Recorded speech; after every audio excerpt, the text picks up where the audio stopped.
छत्रपति शिवाजी महाराज की जय। शिरडी वाले बाबा साईं बाबा जी की जय।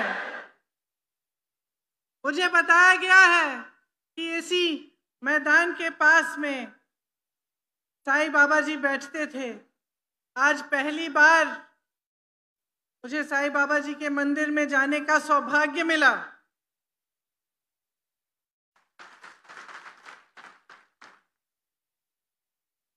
और सचमुच ऐसा लगा कि ये पवित्र भूमि है। सामाजिक क्रांति की धरती है। महात्मा फूले जी, साहू जी महाराज जी और बाबा साहेब अम्बेडकर जी की धरती है। ये एक ऐसी धरती है जिसके कण कण में सत्य है, कण कण में समानता गूंजती है, कण कण में मानवता है।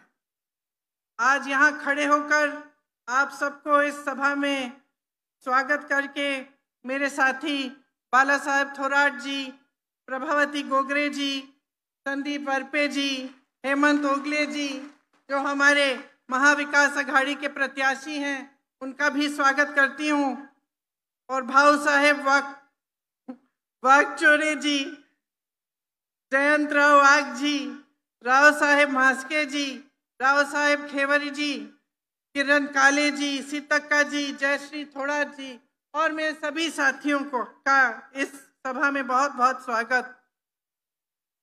देखिए, ये जो धरती है इसने हमेशा हमारे देश को दिशा दिखाई। यहाँ टंट्या मामा, उमाजी नायक, राघोजी भागरे जी, रानी दुर्गावती जी सब यहीं के थे। सब ऐसे महापुरुष, महान महिलाएं थीं जिन्होंने हमारे देश को दिशा दिखाई। और यहाँ से हमारी जो आज़ादी की लड़ाई है यहीं से मजबूत हुई। महाराष्ट्र की धरती एक मार्गदर्शक धरती है।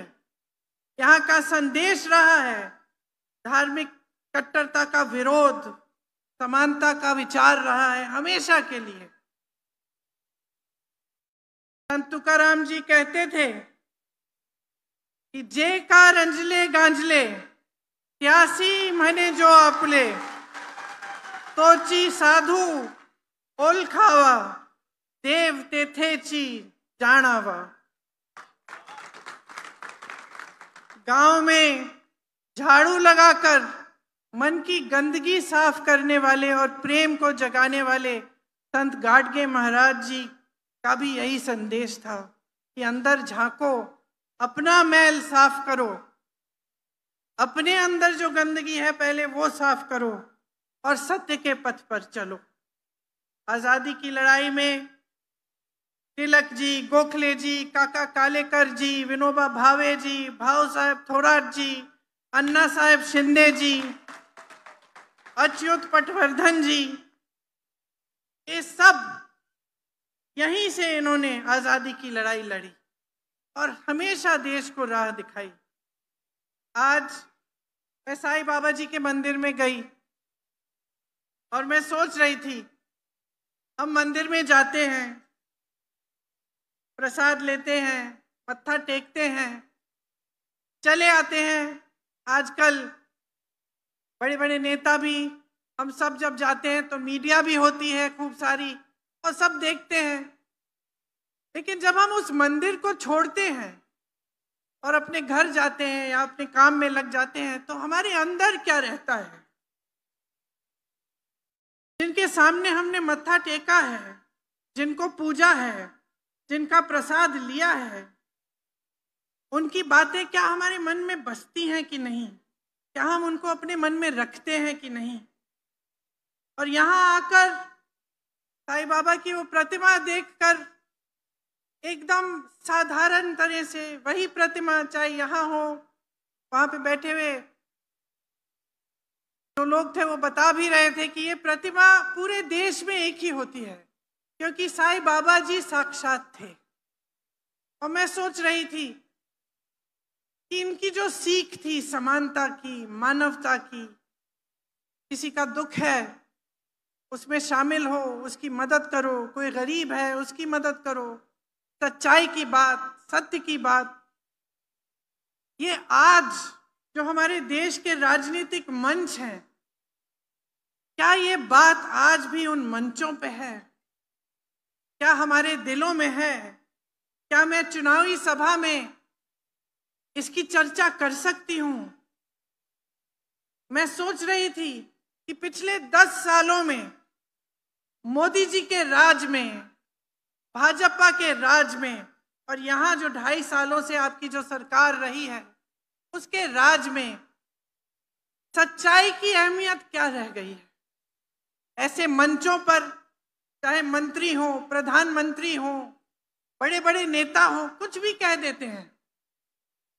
उनको ये परवाह नहीं होती कि मैं जो कह रहा हूं, मैं जो जनता के सामने रख रहा हूं, ये सच है कि नहीं है, ये भलाई की बात है कि नहीं है, क्या मैं जनता के जज्बातों के साथ खिलवाड़ कर रहा हूं, राजनीति कर रहा हूं, या जनता की भलाई की बात कर रहा हूं। आज मुझे ताज्जुब होता है कि इसी महाराष्ट्र में, जिस पर हम सबको गौरव है, हमारे पूरे देश को गौरव है, छत्रपति शिवाजी महाराज जी का अपमान हो रहा है, आपका अपमान हो रहा है। वही नेता मोदी जी और उनके साथी, वही नेता जो मंच पे खड़े होते हैं और उनका नाम लेते हैं, उनका सम्मान नहीं करते। साथ साथ पहले प्रधानमंत्री जी ने शिवाजी महाराज की प्रतिमा का शिलान्यास किया, बाद में चुपचाप से बनाना बंद कर दिया। संसद के बाहर जो उनकी प्रतिमा थी वो हटा दी, और जो सिंधुदुर्ग में प्रतिमा बनाई वो तो दह गई, क्योंकि उसको बनाने में ही इतना भ्रष्टाचार था।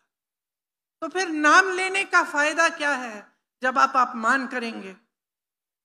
मोदी जी बार बार बाला साहेब ठाकरे जी का नाम लेते हैं मेरे भाई के संदर्भ में। मैं राहुल जी की बहन हूं, मैं कहती हूं मोदी जी सुन लीजिए, सुन लीजिए, बाला साहेब ठाकरे जी का नाम सुन लीजिए, और ये भी सुन लीजिए कि हाँ, हमारी विचारधारा अलग थी, हाँ, हमारी राजनीतिक सोच अलग थी, लेकिन न बाल ठाकरे जी और न कांग्रेस पार्टी का कोई भी नेता, न राहुल जी, न आज का कोई भी कांग्रेस का नेता शिवाजी महाराज का अपमान बर्दाश्त करते।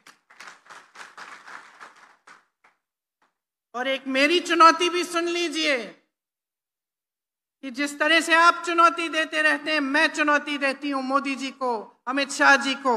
मैं चुनौती देती हूं कि मंच पे खड़े होकर कह दें कि वो जाति जनगणना करवाएंगे,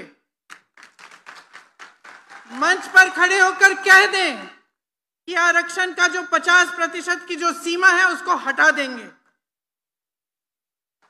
वो मंच पर खड़े होकर कहते हैं कि मेरे भाई आरक्षण के खिलाफ हैं।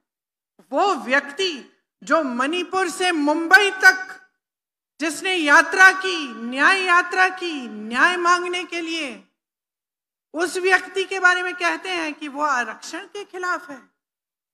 झूठ बोलते हैं, सरासर झूठ, आपके मंचों पर खड़े होकर, ये जानते हुए कि इस इंसान ने कन्याकुमारी से कश्मीर तक पैदल यात्रा की है, न्याय मांगी है, जाति जनगणना की बात की है। इसलिए करते हैं क्योंकि डर गए। उन्होंने देखा कि ये व्यक्ति कन्याकुमारी से कश्मीर 4000 किलोमीटर चल पड़ा और मणिपुर से मुंबई चल पड़ा, और इसने न्याय मांगा, और इस व्यक्ति ने कहा कि जाति जनगणना होनी चाहिए, हमें मालूम होना चाहिए कि कौन किसकी कितनी संख्या है, क्योंकि जब तक हम जानेंगे नहीं ठीक तरह से तो तब तक सही आरक्षण कैसे देंगे। ये जानते हुए पूरी जनता के सामने ये झूठ बोलते हैं। ये महाराष्ट्र की जनता का अपमान है, ये आपका अपमान है, क्योंकि ये सत्य की धरती है। आपने हमेशा सच्चाई को पहचाना है, और सिर्फ ये नहीं, आपके साथ ये भेदभाव करते हैं। महाराष्ट्र से कितने उद्योग इन्होंने कहीं और भेज दिए, एक प्रधानमंत्री, एक सरकार की दृष्टि क्या होनी चाहिए? मेरी बहनें बैठी हैं, आप में से कुछ माताएं होंगी, 4-5 बच्चे होते हैं, किसी के 2 होते हैं, किसी के 3 होते हैं। एक माँ हमेशा समान दृष्टि से अपने बच्चों को देखती है, भेदभाव नहीं करती। और जो प्रधानमंत्री होते हैं, जो सरकार होती है, वो भी माँ समान होती है, वो भी पिता समान होते हैं। उनको भेदभाव नहीं करना चाहिए। यहाँ से महाराष्ट्र से उद्योग हटा दिए, दूसरे प्रदेशों में भेज दिए। देखिए, जब इस देश का निर्माण हुआ तो चाहे पंडित नेहरू जी थे, चाहे आपने इंदिरा जी का नाम लिया, उन्होंने बड़े बड़े उद्योग जब खुलवाए, एम्स, IIT, IIM जैसे संस्थान खुलवाए, इंफ्रास्ट्रक्चर बनाया, बांध बनवाए, नहर बनवाए, रिसर्च सेंटर बनाए, कारखाने बनाए, तो उन्होंने भेदभाव नहीं किया। हर प्रदेश में बने, अलग अलग चीज अलग अलग प्रदेशों में बनी। यहाँ मनमोहन सिंह जी ने मुंबई में अंतर्राष्ट्रीय वित्तीय सेवा केंद्र लगवाने का फैसला किया था। क्या हुआ? यहां से हटा के गुजरात भेजा गया। लाखों नौकरियां चली गई यहाँ की, बड़ी बड़ी इंडस्ट्री, बड़ी बड़ी कंपनियां हटाई गई। लगभग 10 लाख करोड़ का निवेश हटा यहाँ महाराष्ट्र से। 8 लाख नौकरियां महाराष्ट्र से बाहर चली गई। 6000 से ज्यादा उद्योग बंद हुए। महाराष्ट्र को कमजोर करने का प्रयास किया और आज मंच पे खड़े होकर कहते हैं कि महाराष्ट्र को मजबूत बना रहे हैं। 10 सालों से इनकी सरकार थी। आप नाम लीजिए, वेदांता, फॉक्सकॉन सेमीकंडक्टर प्रोजेक्ट सब चले गया। टाटा एयरबस का प्रोजेक्ट गुजरात गया, सैफरन का प्रोजेक्ट गया, बल्क ड्रग पार्क का प्रोजेक्ट गया। और अब स्वयं मोदी जी चुनाव के समय छोड़ के चले गए हैं विदेश। चुनाव का प्रचार खत्म नहीं हुआ, वो चले गए विदेश। आपका ध्यान भटकाने के अलावा कुछ करते नहीं है। 10 सालों से इनकी सरकार रही है, 2.5 सालों से महाराष्ट्र में सरकार रही है। वो कहते हैं, मैंने सुना उनका भाषण मुंबई में, कह रहे थे तब सरकार और थी, अब मोदी है। खुद कह रहे थे अपने बारे में, कह रहे थे कि अब आतंक नहीं है। मैं कहना चाहती हूं मोदी जी, आप अगर मिलेंगे महाराष्ट्र के लोगों से, आप मेरे यहाँ पे बैठे हुए भाई बहनों से मिलेंगे, कष्ट करेंगे उनसे बात करने की, तो आपको पता चलेगा कि मेरी बहनें कितने आतंक का सामना कर रही हैं। आपको पता चलेगा कि ये जो महंगाई का आतंक आपकी सरकार ने सबके सामने छोड़ दिया है, उसका सामना कैसे मेरी बहनें कर रही हैं। शायद पहली दिवाली होगी ये वाली जो ठीक से आप मना भी नहीं पाएंगी। आप जब मार्केट जाती हैं, दुकान जाती हैं, आदि चीजें छोड़ के आ जाती हैं। घर में कोई बीमार पड़ता है, कोई संकट आ जाता है, घबराहट होती है, पैसे कहाँ से आएंगे, घर की मरम्मत करनी पड़ती है, दिल घबराता है कि चलो ठीक छोड़ दीजिए, बाद में कर देंगे, बारिशों के बाद कर देंगे, सर्दियों के बाद कर देंगे, अभी पैसे नहीं है इसके लिए। महंगाई से जूझ रही है इस देश की जनता, तड़प रही है, खासतौर से महाराष्ट्र की जनता। कोई पूछने वाला नहीं है।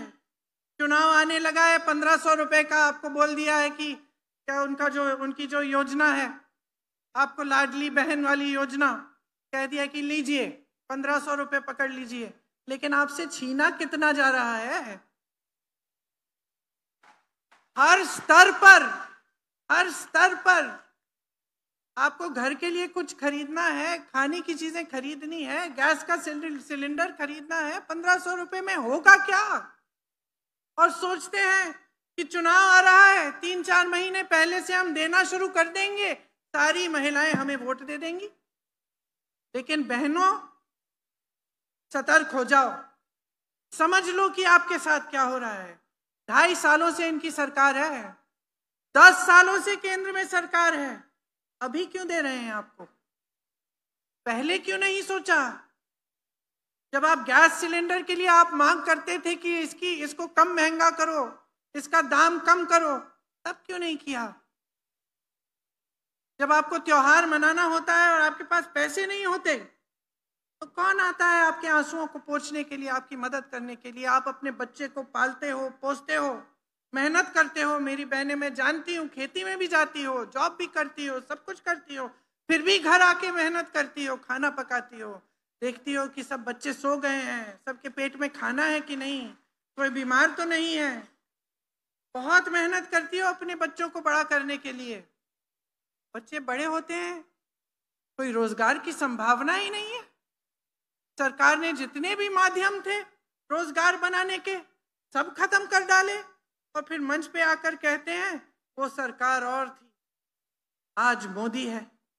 आज मोदी है इसीलिए इतनी महंगाई है, इसीलिए यहाँ का किसान तड़प रहा है, इसीलिए 10 सालों से सोयाबीन के दाम बढ़ाए नहीं गए हैं, क्योंकि मोदी जी हैं, खुद कह रहे हैं आज मोदी हैं। मैं पूछना चाहती हूँ इनसे, प्याज का किसान क्या करेगा? आपने उसकी क्या हालत बना दी है। कपास का किसान क्या करेगा? आपने उसको बर्बाद कर डाला है। क्या किया है आपने इन किसानों के लिए? जीएसटी पे जीएसटी थोप दिया, जो भी खरीदना होता है उस पे जीएसटी, ट्रैक्टर पे जीएसटी, खाद नहीं मिलती, सही दाम नहीं मिलता, कपास का नहीं मिलता, सोया का नहीं मिलता। संकट में है किसान आज। आप 10 सालों से प्रधानमंत्री हैं, आपने कुछ नहीं किया। किस मुंह से खड़े होकर आप कह रहे हैं कि आप महाराष्ट्र को आगे बढ़ाएंगे, कि आप देश के किसानों को मजबूत करेंगे? किस मुंह से? हर तरफ से आपने घेरा है, 50 लाख टन का फसल बर्बाद किया। प्याज का पहले निर्यात बैन कर दिया, फिर जब बैन उठाया तो एक्सपोर्ट पे ड्यूटी डाल दी। कपास का आयात करके आपने दाम घटवा दिए। तो हर तरफ से आपने हमला ही किया है किसानों पे। संतरे के निर्यात पे भी ड्यूटी बढ़ा दी। दूध का दाम नहीं मिलता है दूध उत्पादक किसानों को। कांग्रेस के समय में 40 रुपए मिलते थे। हाँ मोदी जी, तब सरकार और थी, आज मोदी जी हैं, आज आप हैं। ये बात आज जनता को अच्छी तरह से समझ में आने लग गई है। देखिए, आज हर तरफ से, चाहे किसान है, चाहे युवा है जो बेरोजगार है, जो पढ़ा लिखा है लेकिन उसको कहीं नौकरी नहीं मिल रही है, कहीं से रोजगार नहीं मिल रहा है, चाहे मेरी बहनें हैं जो महंगाई का आतंक का सामना कर रही हैं,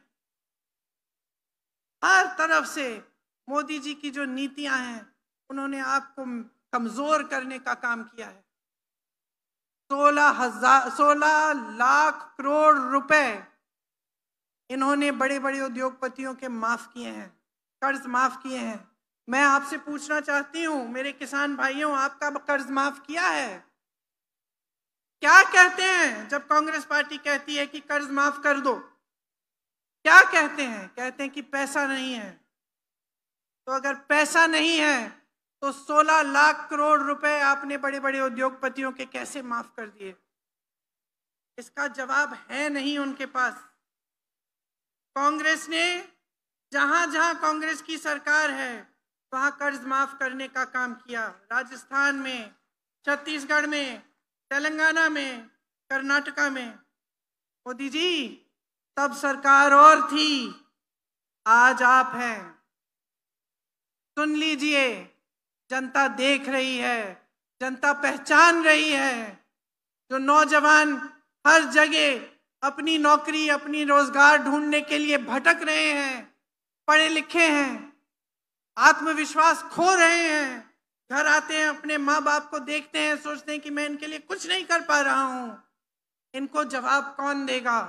आपको जवाब देना पड़ेगा। मोदी जी की सरकार को जवाब देना पड़ेगा, और यहाँ महाराष्ट्र की सरकार को जवाब देना पड़ेगा कि आपके रोजगार यहाँ से दूसरे प्रदेशों में क्यों भेजे इन्होंने। आज 2 लाख सरकारी पद खाली हैं, इनको भरने का कोई काम नहीं किया गया है। युवा बेरोजगार हैं, पद खाली हैं, आप उसको भी नहीं कर रहे हो, आप उन्हें भी नहीं भर रहे हो। सबसे ज्यादा आत्महत्या महाराष्ट्र के युवाओं में है, पूरे देश भर में। शर्म की बात है, इतना गौरवशाली, इतना महान प्रदेश, इतने कर्मठ लोग, ऐसे लोग कि जहां भी जाते हैं प्रदेश का नाम रोशन करते हैं। मैं दिल्ली में मिलती हूं लोगों से, महाराष्ट्र के लोग होते हैं, एकदम मुझे पता चल जाता है काम करता है ये आदमी, इसमें वो ऊर्जा है, काम करना चाहता है, आलसी नहीं है। ऐसे लोगों को बर्बाद करना है, यही इनकी नीति है, यही इनकी राजनीति है, यही इनकी विचारधारा है कि किस तरह से आपको बांटा जाए, या धर्म के नाम पर या जाति के नाम पर किस तरह से बांटा जाए, किस तरह से आपका ध्यान भटकाया जाए ताकि ये लोग आगे बढ़ें। संविधान की बात करते हैं, संविधान की धज्जियां किसने उड़ाई है इस प्रदेश में? संविधान कहता है कि जनता के हाथों में सबसे बड़ा औजार है, सबसे बड़ी शक्ति है। क्या है ये शक्ति? ये शक्ति आपका वोट है। संविधान कहता है कि अपने वोट के द्वारा आप अपनी सरकार चुनेंगे। यहां क्या हुआ? आपने सरकार चुनी ना पिछले चुनाव में, फिर क्या हुआ? पैसों के बल पर, घूस देकर, डराकर, धमकाकर, एजेंसियां लगवाकर ये सरकार चोरी हुई। किसने की ये चोरी? किसने किया ये विश्वासघात? किसके साथ? महाराष्ट्र की जनता के साथ। ये मोदी जी ने किया, ये मोदी जी के नेताओं ने किया, ये भाजपा ने किया। ये आपकी बनी बनाई सरकार इन्होंने तोड़ी, और किस तरह से, भ्रष्ट तरह से तोड़ी। संविधान की बात कैसे कर सकते हैं? जिस संविधान में लिखा है कि जो जनता चाहती है वही होना चाहिए, कहाँ लिखा है संविधान में कि जनता एक सरकार को चुनेगी और आप चोरी चोरी से पैसे देकर, डराकर, धमकाकर उस सरकार को ही बदल डालेंगे? कहाँ लिखा है? और मैं आपसे पूछना चाहती हूँ, आप जनता हो इस महान प्रदेश की, आपको सब कुछ दिख रहा है, आपको दिख रहा है कि सरकार एक चुनते हैं, आप कुछ दिनों बाद बदल जाती है। विधायकों को ऐसे पकड़ के ले जाते हैं, कहीं पे छुपा के रखते हैं दिनों के लिए, घूस दे देकर। और सब जगह पत्रकार भी लिख रहे हैं कि 100 करोड़, 500 करोड़, 600 करोड़। ये किसके पैसे हैं? कहां से आए ये सारे करोड़ों रुपए? ये क्या वो तो नहीं है जो आपके विकास के लिए जाने चाहिए, जो आपसे चोरी किए जा रहे हैं?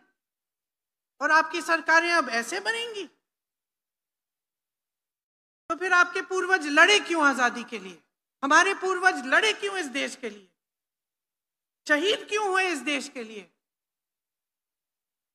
ताकि इस देश के संविधान का चकनाचूर बना दे कोई, पैसों के बल पर, धन के बल पर। तो सोचिए, सब आपकी आंखों के सामने हो रहा है। आपकी नौकरियां छीनी जा रही हैं, यहां से इंडस्ट्रीज दूसरे प्रदेशों में भेजी जा रही हैं, खाली पद भरे नहीं जा रहे हैं, नौजवान बेरोजगार हैं, बहनें कुछ खरीद नहीं पा रही हैं। चाहे कितने भी लोग एक परिवार में काम कर रहे हों, चाहे कितने भी कोई मेहनत कर रहा है खेती में, कोई जॉब कर रहा है, कुछ भी कर रहा है, फिर भी पैसे काफी नहीं हो रहे हैं क्योंकि महंगाई इतनी बढ़ गई है। किसान की कमर तोड़ी जा रही है। और राजनीति कैसी हो रही है? पैसों की, झूठों की। तो मैं आपसे पूछना चाहती हूं, इसको ठीक कौन करेगा? कौन करेगा? आप करिए। ये जो वोट आपको दिया गया है, ये ऐसा हथियार है, इसमें ऐसी शक्ति दी गई है संविधान के द्वारा कि आप कुछ भी कर सकते हैं। आपने, गोगरे जी ने कहा, मैं किसान की बेटी हूं। जब किसान ठान लेता है तो कुछ भी कर सकता है। सही कहा है, इस देश को आजादी किसने दिलवाई? इस देश के किसानों ने दिलवाई। इस देश की को आजादी आप सब ने दिलवाई, आपके पूर्वजों ने दिलवाई। आज वो आजादी खतरे में है, वो संविधान खतरे में है जिसके लिए हम लड़े। ये कुछ भी कह दें, डर गए हैं ना पिछले चुनाव को देखकर, इसलिए सब अब संविधान कह रहे हैं, सब अब कह रहे हैं आरक्षण की बात कर रहे हैं, क्योंकि डर गए हैं। लेकिन इनकी असलियत नहीं है ये, इनकी असलियत छिपी हुई है अंदर। आप देख सकते हैं इस असलियत को। पिछले चुनाव में इनके नेता कह रहे थे हम संविधान को बदल डालेंगे, आज संविधान की बात कर रहे हैं। 2.5 सालों से सरकार रही है इनकी, आपके लिए कुछ नहीं किया। अब स्कीम किस पे स्कीम निकाल रहे हैं पिछले 4 महीनों में। ये गलत तरह की राजनीति है, गलत तरह की विचारधारा है। ये देश एक लोकतंत्र है, संविधान हमारी देश की जनता ने बनाया है, कोई इसे नहीं तोड़ सकता, कोई इसे बदल नहीं सकता बगैर आपके इजाजत की। तो मैं आपसे ये कहने आई हूं, इजाजत मत दो, ऐसी राजनीति को मत लाओ दोबारा अपने प्रदेश में, जो आपका इस्तेमाल करे, जो आपके बीच में फूट फैलाने की कोशिश करे, और जब समय आता है तो आपके प्रति जवाबदेह भी ना बने।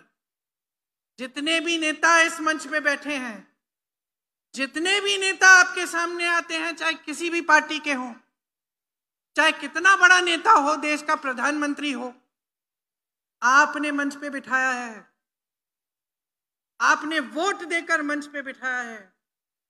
सत्ता हमारी नहीं है, आपकी है। पहचानिए इस सत्ता को। इस प्रदेश के किसानों को मजबूत बनाना है, इस प्रदेश की बहनों को मजबूत बनाना है, इस प्रदेश के युवाओं को आगे बढ़ाना है, उनको एक मजबूत आगे का भविष्य देना है। और ये भविष्य आप अपने लिए खुद बना सकते हैं अगर आप सही राजनीति को चुने, अगर आप सही नेताओं को चुने। आप अपनी राजनीति में ये डिमांड करें, ये मांगे कि हमें सच्चाई चाहिए, हमें जवाबदेही चाहिए, हमें काम चाहिए, हमें विकास चाहिए, हमें अपना हक चाहिए।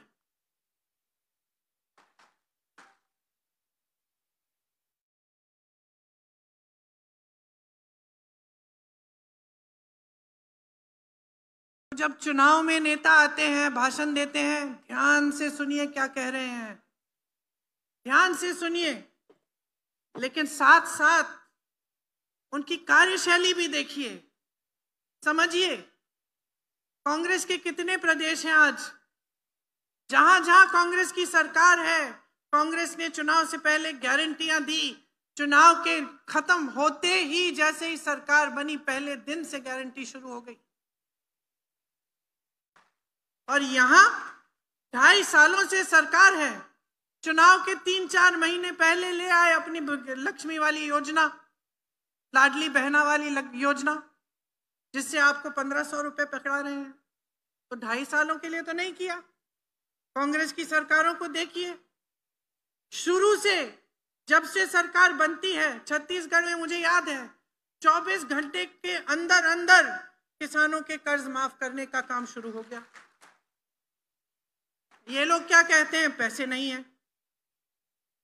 तो हम यहां पे भी इस चुनाव में भी कांग्रेस पार्टी और महाअगाड़ी योजना नहीं, महाविकास अगाड़ी, माफ करिए, महाविकास अगाड़ी, हम लोग कह रहे हैं कि हमारी कुछ गारंटियां हैं। ध्यान से इन गारंटियों को सुनिए। महिलाओं को हम हर महीने 3000 रुपए देना चाहते हैं, और बस की जितनी भी यात्राएं हैं प्रदेश में वो मुफ्त होंगी। अब आप पूछ सकते हैं कि ठीक है, आपने कह दिया, हमें कैसे मालूम आप करेंगे। साथ में देखिए, कर्नाटका में हो रहा है। आपको ये भी देखना है कि ये लोग जो कह रहे हैं कहीं पे कर भी रहे हैं, हम कर रहे हैं। तो एक तो ये गारंटी है, दूसरी कि हम जातिगत जनगणना करवाएंगे, और 50% आरक्षण की सीमा हटाएंगे।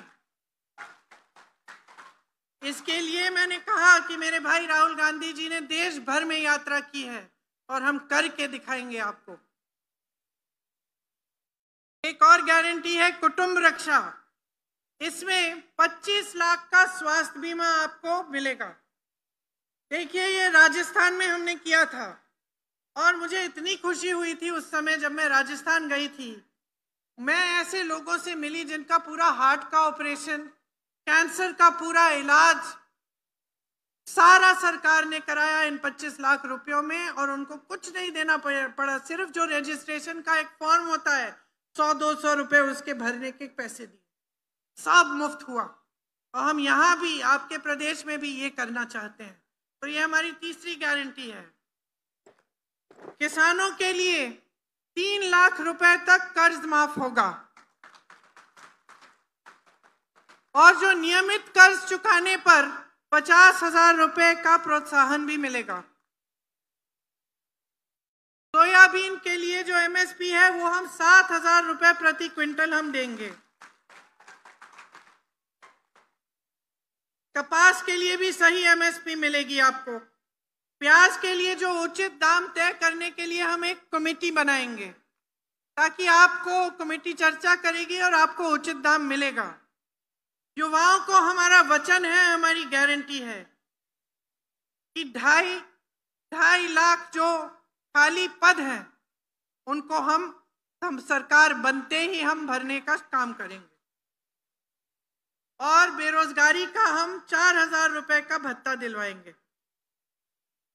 मैं जानती हूं कि यहाँ शिरडी में भी आपके कई मुद्दे हैं। आप सब मुझे बता रहे थे कि यहाँ आतंक बहुत है।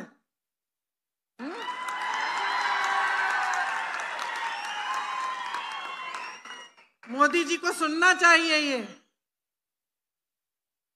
कि डराया जाता है, धमकाया जाता है आपको, डरो मत। ये मेरे भाई हर जगह कहते हैं डरो मत, खड़े हो जाओ, वोट आपका हथियार है, निडर हो जाओ, अपना वोट डालो, हमारे उम्मीदवारों को जिताओ और देखना कहां जाती है ये दहशत। आप याद रखिए, जो डराता धमकाता है ना,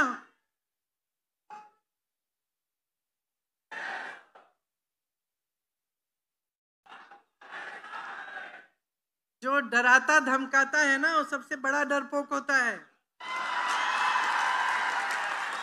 ये बात बच्चा बच्चा जानता है। पाठशालाओं में बच्चे जानते हैं कि भाई एक दिन हमने ऐसे कर दिया ना तो भाग जाएगा वो डराने धमकाने वाला। तो मैं कह रही हूँ बहनों, कर दो ऐसे, खड़े हो जाओ। बहुत हो गया है, बहुत विश्वासघात हो गया है, बहुत झूठ दिखा दिया आपको, बहुत झूठ बोल दिए हैं, बहुत गलत तरह की राजनीति चल पड़ी है। सही कर दो। एक ऐसी राजनीति लाओ, ऐसी सरकार लाओ जो आपके लिए दिन रात एक करे, काम करे, आपके प्रदेश को आगे बढ़ाए, आपका सम्मान रखे, आपका गौरव बनाए। ऐसी सरकार लाओ जिसकी स्कीम आपके लिए हो, बड़े बड़े उद्योगपतियों के लिए नहीं। सब चीजें अडानी जी को पकड़ा दी। ये कैसी राजनीति है, कैसी सरकार है? आज यहाँ पे आपकी इंडस्ट्री नहीं है, मेडिकल और इंजीनियरिंग कॉलेज भी नहीं है। मैंने सुना है कि पर्याप्त बिजली भी नहीं मिलती। अभी मैं आ रही थी, ये सड़क तो ठीक लगी लगभग, लेकिन सुना है कि पूरे इलाके में सड़कें टूटी हैं। तो इतनी सारी समस्याएं हैं। यहाँ पे दुनिया भर के लोग आते हैं, तीर्थ स्थान है इतना बड़ा, इसको हम मजबूत बनाएं, आपकी सड़कें ठीक करें, आपको पानी दिलवाएं कि किलोमीटर पे किलोमीटर मेरी बहनों को पानी लेने के लिए ना चलना पड़े। तो ये कर्तव्य होता है सरकार का और हम नेताओं का कर्तव्य होता है। हम इस कर्तव्य को निभाना चाहते हैं। मौका दीजिए और इस बार ऐसा बहुमत दीजिए कि कोई सरकार को चुरा ना पाए। हमारे जितने भी यहाँ के उम्मीदवार हैं, आइए, बाला साहेब थोराट जी, प्रभावती गोगरे जी, संदीप वारपे जी, आ जाइए, इधर आ जाइए, हेमंत ओगले जी, हमारे महाविकास अघाड़ी के प्रत्याशी, इनको भारी से भारी बहुमत से जिताइए इस बार। ये जीत आपकी जीत होगी, ये जीत महाराष्ट्र की जीत होगी। मेरी बहनों, ये जीत आपकी जीत होगी।